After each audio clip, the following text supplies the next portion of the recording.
بھائی چارے کے لیے ان جگہوں کا ہونا، انسانیت کے لیے ان جگہوں کا ہونا بہت اہم ہے، چاہے وہ اجمیر ہو، چاہے وہ درگاہ ہو، چاہے کوئی بھی مسجد ہو، جامع مسجد ہو. یہ مسلمانوں کی وراثت ہے، پہچان ہے.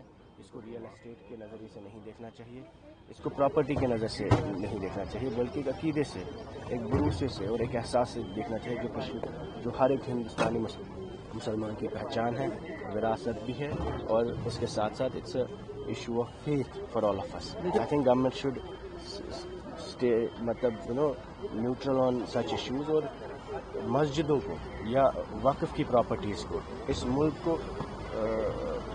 میں کانفلکٹس کی پلیسز نہیں بننے چاہیے. اور اس بل سے وہی ہو رہا ہے کہ ڈسپیوٹس کم نہیں، ڈسپیوٹس بڑھیں گے، ٹینشنز بڑھیں گے اور آپس میں لڑائیاں بڑھیں گی. تو خدا نہ خواستہ ایسے بل لا کے آپ اچیو کیا کرنا چاہتے ہیں جہاں مسلمان خود آپ سے ناراض ہیں، جو بڑے ریلیجیس انسٹیٹیوشنز ہیں، جو لا میکرز ہیں.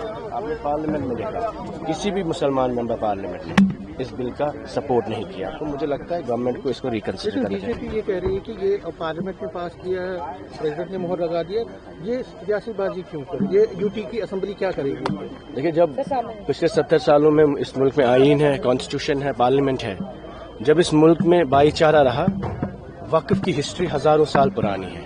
دا history of Waqf is much older than the laws and rules. I am not saying کہ parliament has a legitimate right to pass laws, but at the same time we are saying کہ in the interest of communal harmony, in the interest of Muslims of this country, the government of India, the Parliament of India should reconsider such decisions. اور مسلمانوں کی involvement سے، inclusion سے ایسے کوئی بھی سارے فیصلے ہونے چاہیے. India is the second largest Muslim country, اور کوئی بھی مسلمان، آپ دیکھیے اس وقت جتنے بھی پارلیمنٹیرینس ہیں، جتنے بھی مسلم اسٹیٹس ہیں جہاں پاپولیشنز ہے، خاص کر جموں کشمیر مسلم میجورٹی اسٹیٹ ہے، یا اکراس انڈیا 24 کروڑ مسلمان اس ملک میں رہتے ہیں، 24 کروڑ مسلمان. تو کوئی بھی خوش نہیں. یہ ایک عقیدے، ایک بھروسے کی بات ہے.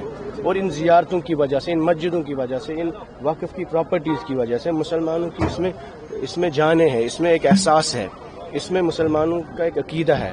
تو اس پر اگر غیر مسلمان جو ہے وہ فیصلے کریں گے تو کہیں نہ کہیں سوسائٹی میں ٹینشنز بڑھیں گے، کہیں نہ کہیں کانفلکٹس بڑھیں گے، اور وہ ملک کی مطلب ہارمونی کے لیے اچھی بات نہیں ہے. امت شاہ بھی آ رہے ہیں، امت شاہ بھی آئے ہیں، انہوں نے کہا کہ ریاست کا درجہ اپروپریٹ ٹائم پہ ملے گا، اور سرکشا کی بھی وہ کر رہے ہیں، ریویو کر رہے ہیں. دیکھیں، ہماری ڈیمانڈ ہے کہ 5 اگست 2019 کو جو فیصلہ ہوا وہ جموں کشمیر میں اسپیشل اسٹیٹس ریسٹور ہونا چاہیے، آرٹیکل 370 ریسٹور ہونا چاہیے، اور 5 اگست 2019 کا فیصلہ غلط ہے. اور اسٹیٹ ہوڈ کا وعدہ پرائم منسٹر صاحب نے کیا، منسٹر صاحب نے بھی کیا ہے، اور اس پر آلریڈی یہ لوگ وعدہ بند ہے پارلیمنٹ میں. They should make a time bound کہ نیکسٹ پارلیمنٹ سیشن میں دے دینا چاہیے. ارے رک جا ادھر.